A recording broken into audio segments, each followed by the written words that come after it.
हाँ जी, स्वागत है जी तुहाडा सारिਆਂ ਦਾ ਤੁਹਾਡੇ ਆਪਣੇ YouTube ਚੈਨਲ ਸਟੱਡੀ ਟਾਈਮ ਦੇ ਵਿੱਚ। ਤੇ ਅੱਜ ਆਪਾਂ ਇੱਕ ਪੋਲੀਟੀਕਲ ਸਾਇੰਸ ਲੈਕਚਰਰ ਜਿਸ ਦੀ ਵੈਕੈਂਸੀ ਹੈ ਜਿਹੜੀ ਆਊਟ ਹੋ ਚੁੱਕੀ ਹੈ ਤੇ ਮਾਸਟਰ ਕਿਡ ਨਾਲ ਸੰਬੰਧਿਤ ਜਿਹੜਾ ਰਾਜਨੀਤੀ ਸ਼ਾਸਤਰ ਦਾ ਜਿਹੜਾ ਪਹਿਲਾ ਲੈਕਚਰ ਹੈ ਸੰਵਿਧਾਨ ਸਭਾ ਉਹ ਲੈ ਕੇ ਹਾਜ਼ਰ ਹੋਏ ਹਾਂ। ਤੇ ਇਹ ਬਹੁਤ ਹੀ ਇੰਪੋਰਟੈਂਟ ਪਾਰਟ ਆ ਜੇਕਰ ਤੁਸੀਂ ਪੋਲੀਟੀਕਲ ਸਾਇੰਸ ਲੈਕਚਰਰ ਦੀ ਤਿਆਰੀ ਕਰ ਰਹੇ ਹੋ ਜਾਂ ਮਾਸਟਰ ਕਿਡਰ ਦੇ ਵਿੱਚ ਤੁਹਾਡਾ ਜਿਹੜਾ ਸਬਜੈਕਟ ਕੰਬੀਨੇਸ਼ਨ ਉਹ ਰਾਜਨੀਤੀ ਸ਼ਾਸਤਰ ਹੈ ਤਾਂ ਇਹ ਲੈਕਚਰ ਤੁਹਾਡੇ ਲਈ ਬਹੁਤ ਹੀ ਮਹੱਤਵਪੂਰਨ ਹੈ। ਬਿਨਾਂ ਸਮਾਂ ਗਵਾਏ ਲੈਕਚਰ ਦੀ ਸ਼ੁਰੂਆਤ ਕਰਦੇ ਹਾਂ ਜੀ। ਸਭ ਤੋਂ ਪਹਿਲਾਂ ਜਿਹੜਾ ਹੈ ਜੀ ਆਪਾਂ ਸੰਵਿਧਾਨ ਸਭਾ ਦੇ ਬਾਰੇ ਗੱਲ ਕਰਾਂਗੇ। ਠੀਕ ਹੈ ਜੀ, ਭਾਰਤੀ ਸੰਵਿਧਾਨ ਸਭਾ ਉਸ ਦੇ ਵਿੱਚ ਜਿਹੜਾ ਹੈ ਜੀ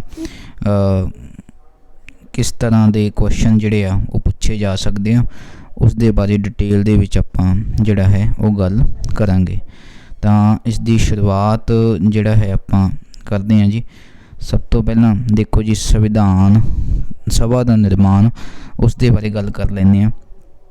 ਸੰਵਿਧਾਨ ਸਭਾ ਜਿਹੜੀ ਭਾਰਤੀ ਸੰਵਿਧਾਨ ਸਭਾ ਉਹਦਾ ਜਿਹੜਾ ਹੈ ਨਿਰਮਾਣ ਕਦੋਂ ਹੋਇਆ? ਭਾਰਤ ਦਾ ਸੰਵਿਧਾਨ ਸਭਾ ਦੁਆਰਾ ਤਿਆਰ ਕੀਤਾ ਗਿਆ ਸੀ ਜੋ ਕਿ 1946 ਵਿੱਚ ਕੈਬਨਿਟ ਮਿਸ਼ਨ ਯੋਜਨਾ ਦੇ ਤਹਿਤ ਗਠਿਤ ਹੋਈ ਸੀ। ਇਹਦੇ ਵਿੱਚ ਜੇ ਗੱਲ ਕਰੀਏ 292 ਮੈਂਬਰ ਆ ਜਿਹੜੇ ਉਹ ਸੂਬੇ ਦੀਆਂ ਜਿਹੜੀਆਂ ਅਸੈਂਬਲੀਆਂ ਦੇ ਵਿੱਚੋਂ ਲਏ ਗਏ ਸੀ। ਠੀਕ ਹੈ ਜੀ, ਅਤੇ ਜਿਹੜੀ ਉਹਨਾਂ ਦੀ ਚੋਣ ਆ ਉਹ ਅਨੁਪਾਤਕ ਨੁਮਾਇੰਦਗੀ ਜਿਹਨੂੰ ਆਪਾਂ ਪ੍ਰਪੋਰਸ਼ਨਲ ਰੀਪ੍ਰਜੈਂਟੇਸ਼ਨ ਸਿਸਟਮ ਦੇ ਨਾਲ ਜਾਣਦੇ ਹਾਂ, PR ਸਿਸਟਮ ਦੇ ਨਾਲ ਜਾਣਦੇ ਹਾਂ। ਤਾਂ ਉਸ ਦੇ ਤਹਿਤ ਜਿਹੜਾ ਅਸਿੱਧੇ ਤੌਰ 'ਤੇ ਯਾਨੀ ਕਿ ਇਨਡਾਇਰੈਕਟ ਮੈਥਡ ਦੇ ਨਾਲ ਜਿਹੜਾ ਹੈ ਬਾਲਗ ਵੋਟ ਅਧਿਕਾਰ ਦਾ ਜਿਹੜਾ ਇੱਥੇ ਪ੍ਰਯੋਗ ਨਹੀਂ ਕੀਤਾ ਗਿਆ ਸੀ। ਠੀਕ ਹੈ ਜੀ, ਤਾਂ ਸਿੱਧੇ ਤੌਰ 'ਤੇ ਜਿਹੜਾ ਹੈ ਉਹ ਚੁਣੇ ਗਏ। ਇਸ ਤੋਂ ਇਲਾਵਾ ਜਿਹੜੇ ਰਿਆਸਤਾਂ ਸੀਗੀਆਂ, ਜਿਹੜੇ ਪ੍ਰਿੰਸਲੀ ਸਟੇਟ ਸੀ, ਉਹਨਾਂ ਦੇ 93 ਮੈਂਬਰ ਆ ਜਿਹੜੇ ਇਸ ਵਿੱਚ ਸ਼ਾਮਲ ਕੀਤੇ ਗਏ ਸੀ। ਤਾਂ 292 ਮੈਂਬਰ ਜਿਹੜੇ ਸੀਗੇ ਉਹ ਪ੍ਰਾਂਤਿਕ ਸਭਾਵਾਂ ਦੇ ਵਿੱਚੋਂ ਸੀ ਅਤੇ 93 ਮੈਂਬਰ ਆ ਜਿਹੜੇ ਉਹ ਰਿਆਸਤਾਂ ਵਿੱਚੋਂ ਸੀ। ਤਾਂ ਜੇਕਰ ਆਪਾਂ ਗੱਲ ਕਰੀਏ ਤਾਂ 4 ਮੈਂਬਰ ਆ ਜਿਹੜੇ ਉਹ ਗਵਰਨਰ ਜਨਰਲ ਦੀ ਜਿਹੜੀ ਪ੍ਰੀਸ਼ਦ ਉਸ ਦੇ ਵਿੱਚੋਂ ਲਏ ਗਏ ਸੀ। ਤਾਂ ਮੈਂਬਰਾਂ ਦੀ ਗਿਣਤੀ ਜਿਹੜੀ ਉਹ 399 ਸੀਗੀ ਜੀ। ਤਾਂ ਇਹ ਤੁਸੀਂ ਯਾਦ ਰੱਖਣਾ ਕਿ ਜਦੋਂ ਸੰਵਿਧਾਨ ਸਭਾ ਚੁਣੀ ਗਈ ਤਾਂ ਉਸ ਸਮੇਂ ਮੈਂਬਰਾਂ ਦੀ ਗਿਣਤੀ ਕਿੰਨੀ ਸੀ। ਠੀਕ ਹੈ ਜੀ, ਅੱਗੇ ਵਧਦੇ ਹਾਂ ਜੀ। ਅੱਗੇ ਦੇਖੋ, ਇਹਦੇ ਵਿੱਚ ਜਿਹੜੇ ਸੀਟਾਂ ਦੀ ਵੰਡ ਸੀ ਉਹ ਜਰਨਲ, ਮੁਸਲਿਮ ਅਤੇ ਸਿੱਖ ਉਹਨਾਂ ਦੀ ਆਬਾਦੀ ਦੇ ਅਨੁਪਾਤ ਦੇ ਅਨੁਸਾਰ ਆ ਜਿਹੜਾ ਉਹ ਸੀਟਾਂ ਦੀ ਵੰਡ ਹਰੇਕ ਸੂਬੇ ਦੇ ਵਿੱਚ ਕੀਤੀ ਗਈ ਸੀ। ਤਾਂ ਕਈ ਵਾਰੀ ਇਹ ਵੀ ਕੁਐਸਚਨ ਪੁੱਛਿਆ ਜਾਂਦਾ ਕਿ ਸੀਟਾਂ ਦੀ ਵੰਡ ਵਿੱਚ ਕਿਹੜੇ ਭਾਈਚਾਰਿਆਂ ਦੇ ਵਿੱਚ ਨੂੰ ਸ਼ਾਮਿਲ ਕੀਤਾ ਗਿਆ ਸੀ? ਤਾਂ ਜਰਨਲ, ਮੁਸਲਿਮ ਅਤੇ ਸਿੱਖ ਸਨ। ਇਸ ਤੋਂ ਇਲਾਵਾ ਜੇਕਰ ਕੋਈ ਹੋਰ ਆਪਸ਼ਨ ਦੇ ਵਿੱਚ ਆਉਂਦਾ ਤਾਂ ਉਹ ਗਲਤ ਹੋਵੇਗਾ ਜੀ। ਇਹ ਬਹੁਤ ਇੰਪੋਰਟੈਂਟ ਹੈ ਤੁਹਾਡੇ ਲਈ ਯਾਦ ਰੱਖਣਾ। ਇਸ ਤੋਂ ਇਲਾਵਾ ਜੇ ਗੱਲ ਕਰੀਏ 1947 ਵਿੱਚ ਜਦੋਂ ਦੇਸ਼ ਦੀ ਵੰਡ ਹੋ ਜਾਂਦੀ ਹੈ ਤਾਂ ਅਸੈਂਬਲੀ ਦੀ ਮੈਂਬਰਸ਼ਿਪ ਜਿਹੜੀ ਘੱਟ ਕੇ 299 ਰਹਿ ਜਾਂਦੀ ਹੈ ਜੀ। ਠੀਕ ਹੈ ਜੀ, 299 ਪਹਿਲਾਂ 399 ਸੀ, ਪਰ ਬਾਅਦ ਵਿੱਚ ਜਦੋਂ 1947 ਦੇ ਵਿੱਚ ਵੰਡ ਹੁੰਦੀ ਹੈ ਤਾਂ ਅਸੈਂਬਲੀ ਦੀ ਜਿਹੜੀ ਗਿਣਤੀ ਆ ਉਹ 299 ਰਹਿ ਜਾਂਦੀ ਹੈ ਜੀ। ਠੀਕ ਹੈ ਜੀ, ਅਤੇ ਇਹਦੇ ਵਿੱਚੋਂ 229 ਮੈਂਬਰ ਆ ਜਿਹੜੇ ਉਹ ਸੂਬੇ ਦੀਆਂ ਜਿਹੜੀਆਂ ਅਸੈਂਬਲੀਆਂ ਦੁਆਰਾ ਚੁਣੇ ਗਏ ਸਨ। ਠੀਕ ਹੈ ਜੀ, ਤਾਂ 229 ਮੈਂਬਰ ਆ ਜਿਹੜੇ ਸੂਬੇ ਦੀਆਂ ਅਸੈਂਬਲੀਆਂ ਦੁਆਰਾ ਚੁਣੇ ਗਏ ਸਨ ਅਤੇ ਬਾਕੀ ਦੇ ਜਿਹੜੇ ਮੈਂਬਰ ਆ ਉਹ ਜਿਹੜੇ ਰਿਆਸਤਾਂ ਦੇ ਸ਼ਾਸਕਾਂ ਦੁਆਰਾ ਨਾਮਜ਼ਦ ਕੀਤੇ ਗਏ ਸੀ।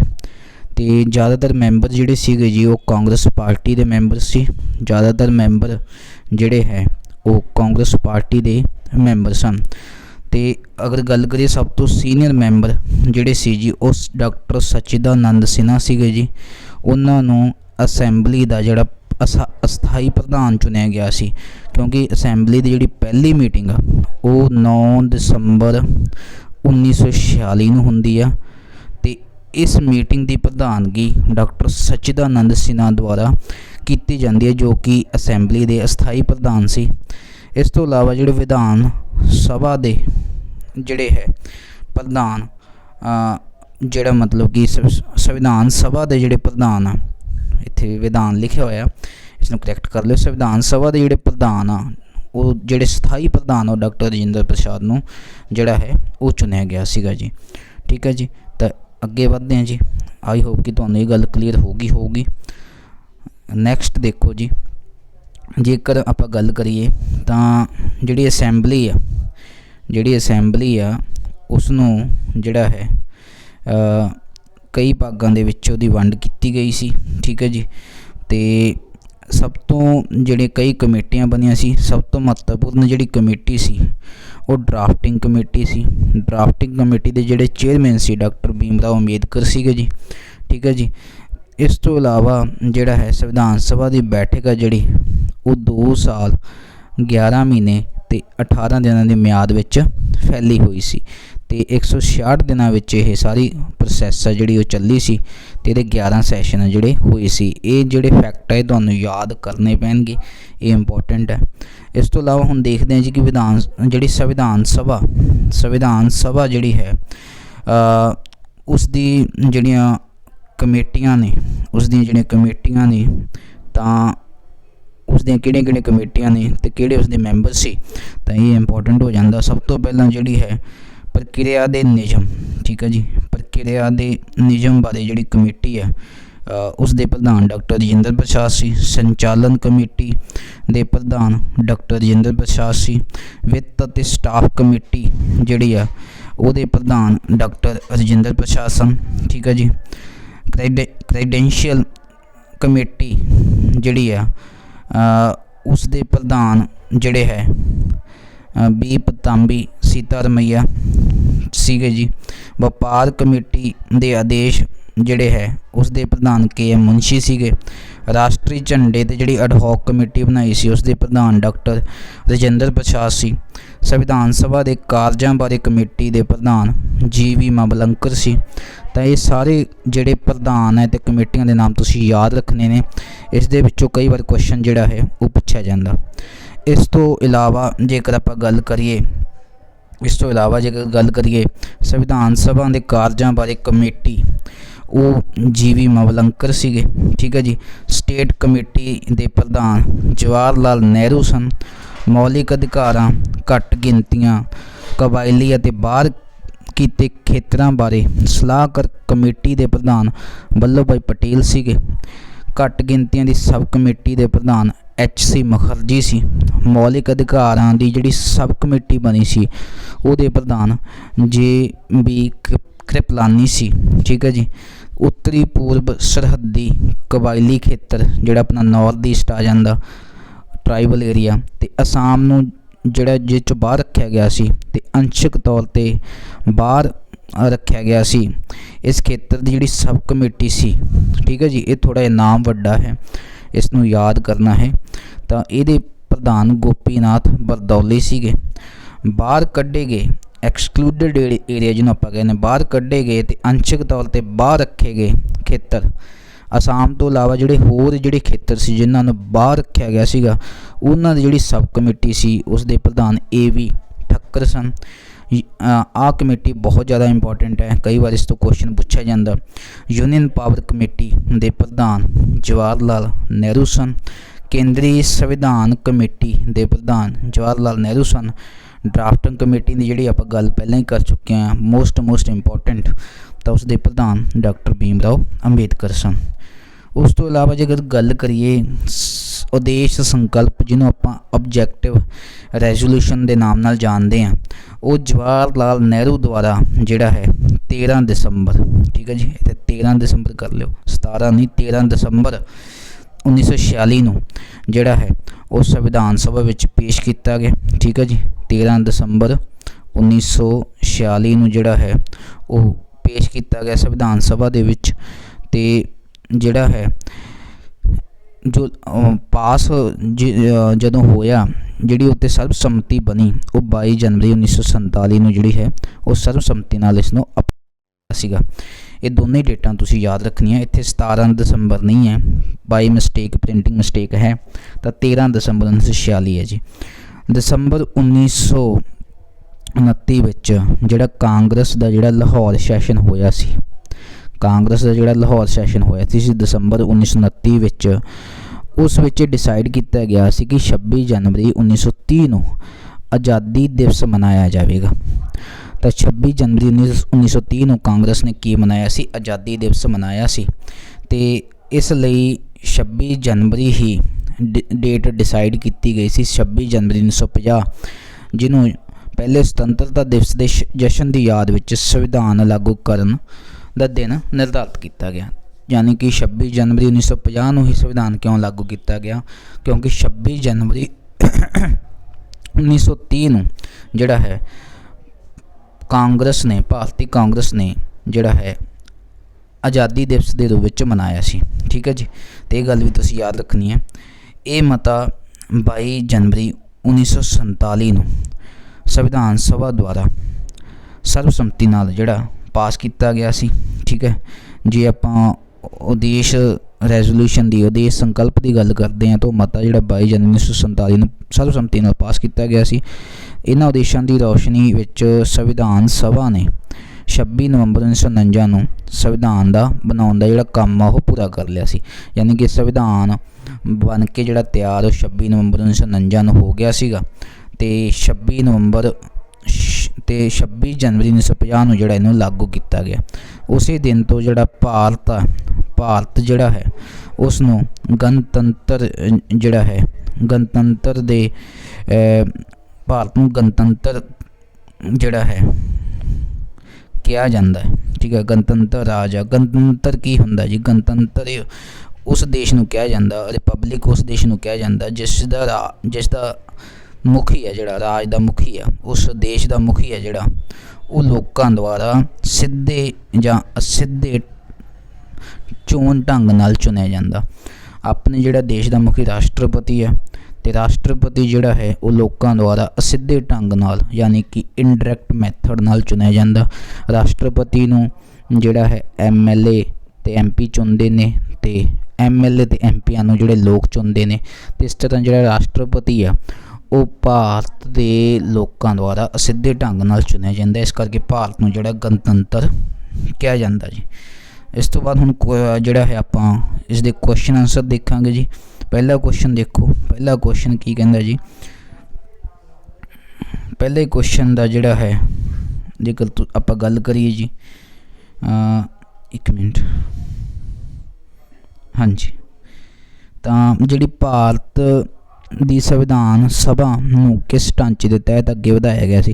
यानी कि भारत की संविधान सभा ਜਿਹੜੀ है किस ढांचे के तहत बनी सी। तो जिवें आपां गल कीती सी कि कैबिनेट मिशन प्लान ਜਿਹੜਾ 1946 ਦੇ ਵਿੱਚ बनाया गया सी। ठीक है जी, उस दे तहत ਜਿਹੜਾ है इस ਨੂੰ ਜਿਹੜਾ है संविधान सभा का निर्माण होया सी। कैबिनेट मिशन योजना की गल करिए तो 3 मैंबरी कमेटी सी, ये 3 मैंबरी कमेटी सी। ते इस दे जिहड़े 3 मैंबर सी वो जिहड़े सी AV Alexander, sir John Simon Cripps ते जिहड़ा है सर पैथविक लैवरेंस जिहड़े सीगे वो इस दे मैंबर सीगे। ठीक है जी, तो उस तो बाद जे गल करिए तो दूसरे क्वेश्चन की, तो सब तो महत्वपूर्ण ड्राफ्टिंग कमेटी के चेयरमैन डॉक्टर भीमराव अंबेडकर सन, ते उन्हां दे नाल 2 प्रसिद्ध न्यायकार ते वकील शामिल सन। जेकर आपां गल करिए ड्राफ्टिंग कमेटी दे, तो ड्राफ्टिंग कमेटी के 7 मैंबर सन। 7 मैंबरां दे विच्चों डॉक्टर भीमराव अंबेडकर उसके प्रधान सन। तो इन्हां ने इत्थे पुछया कि दूजे जिहड़े 2 मैंबर अजिहे सन जो प्रसिद्ध न्यायकार ते वकील सन, तो उन्होंने नाम आप दसने जी। उन्होंने नाम है जी अलादी कृष्णा स्वामी ते KM मुंशी, जिहड़े है वो ड्राफ्ट दे प्रसिद्ध न्यायकार ते वकील सन। उस तो बाद जे गल करिए तीजे क्वेश्चन की, तो 1947 विच जिहड़े है 1947 विच जिहड़ा है जेकर आप गल करिए, एक मिनट जी, तो 1947 विच भारत की संविधान सभा की रचना तो बाद भारत की संविधान सभा की मैंबरशिप पहला 399 सी, जिस तरह आप गल की तो घटा के 299 कर दी गई सी।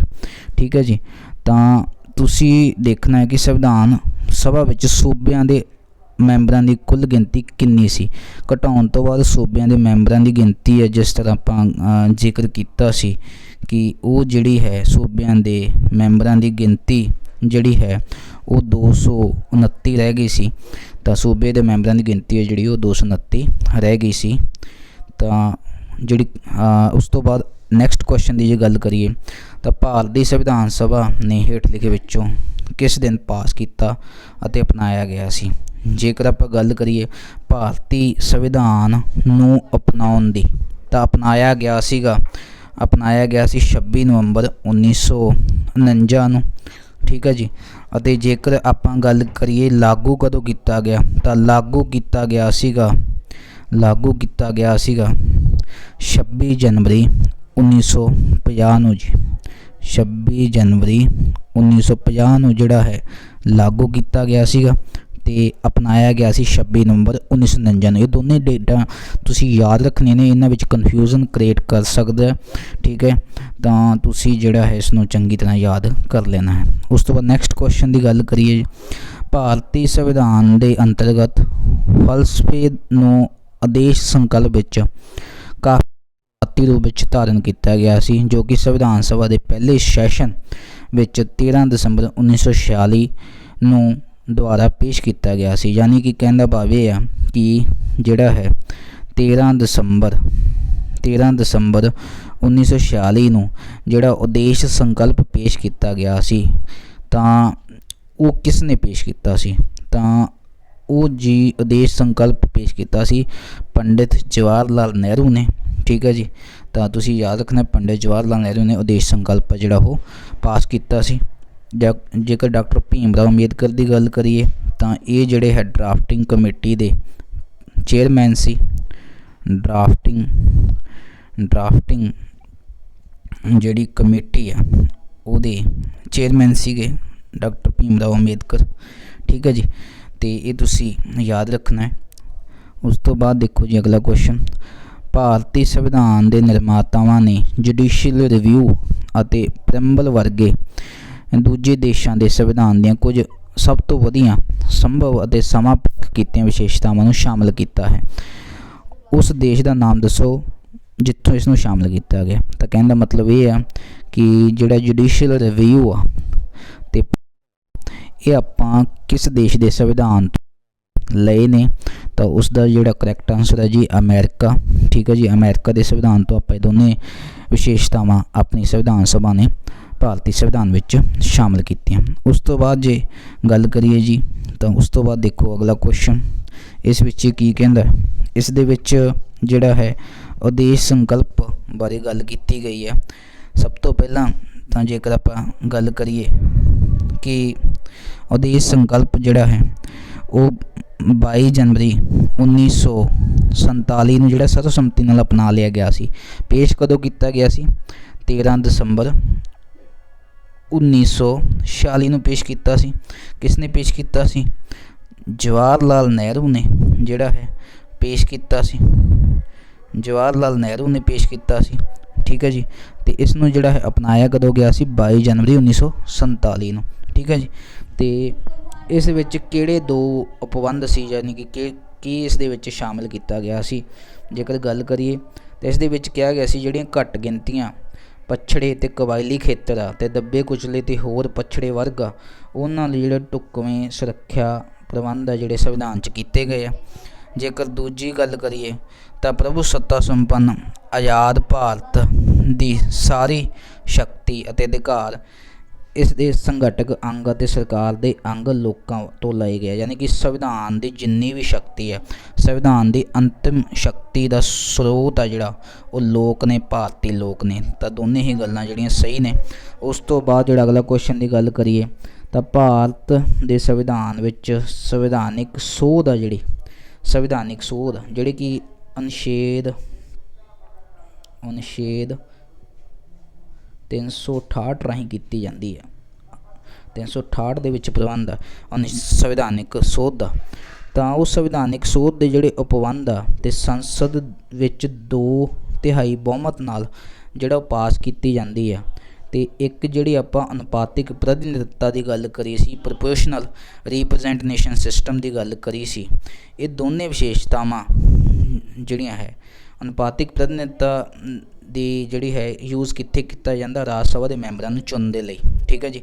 ਤਾਂ ਇਹ ਦੋਨੇ ਵਿਸ਼ੇਸ਼ਤਾਵਾਂ, ਇੱਕ ਤਾਂ ਸੰਵਿਧਾਨਿਕ ਸੋਧ ਅਤੇ ਦੂਜੀ ਅਨੁਪਾਤਿਕ ਪ੍ਰਤੀਨਿਧਤਾ ਪ੍ਰਣਾਲੀ ਹੈ ਜਿਹੜੀ, ਇਹ ਆਪਾਂ ਕਿਸ ਸੰਵਿਧਾਨ ਤੋਂ ਜਿਹੜੀ ਹੈ ਉਹ ਲਈ ਹੈ, ਤਾਂ ਇਹ ਜੀ ਆਪਾਂ ਦੱਖਣੀ ਅਫਰੀਕਾ ਦੇ ਸੰਵਿਧਾਨ ਤੋਂ ਲਈ ਹੈ। ਠੀਕ ਹੈ ਜੀ। ਪਰ ਤੁਸੀਂ ਨਾਲ ਇਹ ਵੀ ਯਾਦ ਰੱਖਣਾ ਕਿ ਜਰਮਨੀ ਦੇ ਸੰਵਿਧਾਨ ਤੋਂ ਆਪਾਂ ਕੀ ਲਿਆ, ਤਾਂ ਜਰਮਨੀ ਦੇ ਸੰਵਿਧਾਨ ਤੋਂ ਆਪਾਂ ਸੰਕਟਕਾਲੀ ਸ਼ਕਤੀਆਂ, ਜਿਹੜੀਆਂ ਰਾਸ਼ਟਰਪਤੀ ਦੀਆਂ ਸੰਕਟਕਾਲੀਨ ਸ਼ਕਤੀਆਂ, ਉਹ ਆਪਾਂ ਜਰਮਨੀ ਦੇ ਸੰਵਿਧਾਨ ਤੋਂ ਲਈਆਂ। ਜੇਕਰ ਬ੍ਰਿਟੇਨ ਤੋਂ ਗੱਲ ਕਰੀਏ ਤਾਂ ਬ੍ਰਿਟੇਨ ਤੋਂ ਆਪਾਂ ਸੰਸਦੀ ਸ਼ਾਸਨ ਪ੍ਰਣਾਲੀ ਲਈ ਹੈ ਜੀ। ਠੀਕ ਹੈ। ਅਤੇ ਭਾਰਤੀ ਸਰਕਾਰ ਦਾ ਜਿਹੜਾ ਐਕਟ 1935 ਦਾ, ਉਸ ਤੋਂ ਤਾਂ ਜਿਹੜਾ ਹੈ ਬਹੁਤ ਸਾਰੀਆਂ ਵਿਸ਼ੇਸ਼ਤਾਵਾਂ ਜਿਹੜੀਆਂ ਉਹ ਭਾਰਤੀ ਸੰਵਿਧਾਨ ਵਿੱਚ ਸ਼ਾਮਲ ਕੀਤੀਆਂ ਗਈਆਂ। ਉਸ ਤੋਂ ਬਾਅਦ ਦੇਖੋ ਜੀ ਨੈਕਸਟ ਕੁਐਸਚਨ ਕੀ ਕਹਿੰਦਾ ਜੀ ਕਿ ਸੰਵਿਧਾਨ ਸਭਾ ਦੁਆਰਾ ਜਿਹੜਾ ਹੈ ਕਿਸ ਦਿਨ ਰਾਸ਼ਟਰੀ ਗੀਤ ਨੂੰ ਅਪਣਾਇਆ ਗਿਆ ਸੀ। ਜਿਹੜਾ ਆਪਣਾ ਰਾਸ਼ਟਰੀ ਗੀਤ ਆ ਉਹਨੂੰ ਜਿਹੜਾ ਹੈ ਕਦੋਂ ਅਪਣਾਇਆ ਗਿਆ ਸੀ, ਤਾਂ ਉਹਨੂੰ ਅਪਣਾਇਆ ਗਿਆ ਸੀ ਜੀ 24 ਜਨਵਰੀ 1947 ਨੂੰ। ਠੀਕ ਹੈ। ਜਿਹਨੂੰ ਆਪਾਂ ਨੈਸ਼ਨਲ ਐਂਥਮ ਕਹਿ ਦਿੰਦੇ ਹਾਂ। ਠੀਕ ਹੈ। ਤਾਂ ਨੈਸ਼ਨਲ ਐਂਥਮ ਦੀ ਗੱਲ ਕਰੀਏ ਤਾਂ ਇਹਨੂੰ ਜਿਹੜਾ ਹੈ ਗੀਤ ਨਾ ਕਹਿ ਕੇ ਨੈਸ਼ਨਲ ਐਂਥਮ ਕਹਿਣਾ ਸਹੀ ਹੋਊਗਾ। ਤਾਂ ਉਹ ਜਿਹੜਾ ਨੈਸ਼ਨਲ ਐਂਥਮ ਆ, ਠੀਕ ਹੈ ਜੀ, ਤਾਂ ਉਹ ਆਪਾਂ ਜਿਹੜਾ ਹੈ 24 ਜਨਵਰੀ 1947 ਨੂੰ ਜਿਹੜਾ ਹੈ ਉਹ ਅਪਣਾਇਆ ਸੀਗਾ। ਉਸ ਤੋਂ ਬਾਅਦ ਜੇ ਗੱਲ ਕਰੀਏ 22 ਜੁਲਾਈ 1947 ਨੂੰ ਕੀ ਹੋਇਆ ਸੀ, ਇਸ ਦਿਨ ਆਪਾਂ ਜਿਹੜਾ ਆਪਣਾ ਰਾਸ਼ਟਰੀ ਝੰਡਾ ਉਸ ਨੂੰ ਅਪਣਾਇਆ ਸੀਗਾ ਜੀ। 22 ਜੁਲਾਈ 1947 ਨੂੰ ਜਿਹੜਾ ਆਪਣਾ ਰਾਸ਼ਟਰੀ ਝੰਡਾ ਹੈਗਾ ਜਿਹੜਾ, ਉਸ ਨੂੰ ਆਪਾਂ ਜਿਹੜਾ ਅੱਜ ਝੰਡਾ ਦੇਖਦੇ ਹਾਂ ਉਹ 22 ਜੁਲਾਈ 1947 ਨੂੰ ਅਪਣਾਇਆ ਗਿਆ ਸੀਗਾ। ਤਾਂ ਦੋਨੇ ਗੱਲਾਂ ਤੁਸੀਂ ਯਾਦ ਰੱਖਣੀਆਂ ਨੇ। ਠੀਕ ਹੈ ਜੀ। ਉਸ ਤੋਂ ਬਾਅਦ ਜੇ ਗੱਲ ਕਰੀਏ ਅੱਜ ਲਾਸਟ ਕੁਐਸਚਨ ਦੀ ਗੱਲ ਕਰਦੇ ਹਾਂ। ਇਸ ਦੇ ਵਿੱਚ ਕੀ ਕਿਹਾ ਗਿਆ, ਇਸ ਦੇ ਵਿੱਚ ਕਹਿੰਦਾ ਕਿ ਸੰਵਿਧਾਨ ਸਭਾ ਦੀ ਜਿਹੜੀ ਪਹਿਲੀ ਮੀਟਿੰਗ 9 ਦਸੰਬਰ 1946 ਨੂੰ ਹੋਈ ਸੀ। ਆਹ ਚੀਜ਼ਾਂ ਵੀ ਤੁਸੀਂ ਯਾਦ ਰੱਖਣੀਆਂ ਕਿ ਸੰਵਿਧਾਨ ਸਭਾ ਦੀ ਪਹਿਲੀ ਮੀਟਿੰਗ ਕਦੋਂ ਹੋਈ ਸੀ, 9 ਦਸੰਬਰ 1946 ਨੂੰ, ਜਿਸ ਦੀ ਪ੍ਰਧਾਨਗੀ ਇਸ ਦੇ ਅੰਤਰਿਮ ਪ੍ਰਧਾਨ ਵਜੋਂ ਕੀਤੀ ਗਈ ਸੀ। ਤਾਂ ਇਸ ਦੀ ਜਿਹੜੀ ਪ੍ਰਧਾਨਗੀ ਹੈ ਉਹ ਕਿਸ ਨੇ ਕੀਤੀ ਸੀ, ਪਹਿਲੀ ਮੀਟਿੰਗ ਦੀ ਪ੍ਰਧਾਨਗੀ ਜਿਹੜਾ ਉਹ ਟੈਂਪਰੇਰੀ ਪ੍ਰਧਾਨ ਬਣਾਇਆ ਸੀਗਾ, ਚੇਅਰਮੈਨ ਬਣਾਇਆ ਸੀ, ਕਿਸ ਨੂੰ ਬਣਾਇਆ ਗਿਆ ਸੀ, ਤਾਂ ਆਪਾਂ ਪੜ੍ਹ ਚੁੱਕੇ ਹਾਂ ਕਿ ਉਹ ਜਿਹੜਾ ਡਾਕਟਰ ਸਚਿਦਾਨੰਦ ਸਿਨਹਾ ਨੂੰ ਜਿਹੜਾ ਹੈ ਉਹ ਪ੍ਰਧਾਨ ਟੈਂਪਰੇਰੀ ਤੌਰ 'ਤੇ ਬਣਾਇਆ ਗਿਆ ਸੀ। ਅਤੇ ਉਸ ਤੋਂ ਬਾਅਦ ਜਿਹੜਾ ਹੈ ਪ੍ਰਧਾਨ ਦੂਜੀ ਮੀਟਿੰਗ ਜਾਂ ਬਾਅਦ ਵਿੱਚ ਸਾਰੀਆਂ ਮੀਟਿੰਗਾਂ ਦਾ ਪ੍ਰਧਾਨ ਡਾਕਟਰ ਰਜਿੰਦਰ ਪ੍ਰਸਾਦ ਸਨ। ਠੀਕ ਹੈ ਜੀ। ਡਾਕਟਰ ਰਜਿੰਦਰ ਪ੍ਰਸਾਦ ਸਨ। ਡਾਕਟਰ ਭੀਮ ਰਾਓ ਅੰਬੇਦਕਰ ਕੌਣ ਸਨ, ਡਰਾਫਟਿੰਗ ਕਮੇਟੀ ਦੇ ਚੇਅਰਮੈਨ ਸਨ। ਪੰਡਿਤ ਜਵਾਹਰ ਲਾਲ ਨਹਿਰੂ ਨੇ ਕੀ ਕੀਤਾ ਸੀ, ਪੰਡਿਤ ਜਵਾਹਰ ਲਾਲ ਨਹਿਰੂ ਨੇ ਜਿਹੜੇ ਹੈ ਉਦੇਸ਼ ਪ੍ਰਸਤਾਵ ਸੀਗਾ, ਜਿਹੜਾ ਸੰਵਿਧਾਨ ਦਾ ਉਦੇਸ਼ ਪ੍ਰਸਤਾਵ ਸੀ, ਉਸ ਨੂੰ ਜਿਹੜਾ ਹੈ ਸੰਵਿਧਾਨ ਸਭਾ 'ਚ ਪੇਸ਼ ਕੀਤਾ ਸੀ। ਕਦੋਂ, 13 ਦਸੰਬਰ 1946 ਨੂੰ, 13 ਦਸੰਬਰ 1946 ਨੂੰ ਜਿਹੜਾ ਪੇਸ਼ ਕੀਤਾ ਸੀ। ਅਤੇ ਇਹ ਉਦੇਸ਼ ਪ੍ਰਸਤਾਵ ਨੂੰ ਪਾਸ ਕਦੋਂ ਕੀਤਾ ਗਿਆ ਸੀ, 22 ਜਨਵਰੀ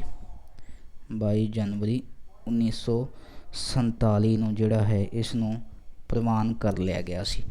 ਤਾਂ ਇਹ ਸਨ ਜੀ ਅੱਜ ਸੰਵਿਧਾਨ ਸਭਾ ਬਾਰੇ ਆਪਾਂ ਗੱਲ ਕੀਤੀ ਅਤੇ ਉਸ ਦੇ ਨਾਲ ਜਿਹੜੇ ਸੰਬੰਧਿਤ ਪ੍ਰਸ਼ਨ ਸੀ ਉਸ ਦੀ ਗੱਲ ਕੀਤੀ।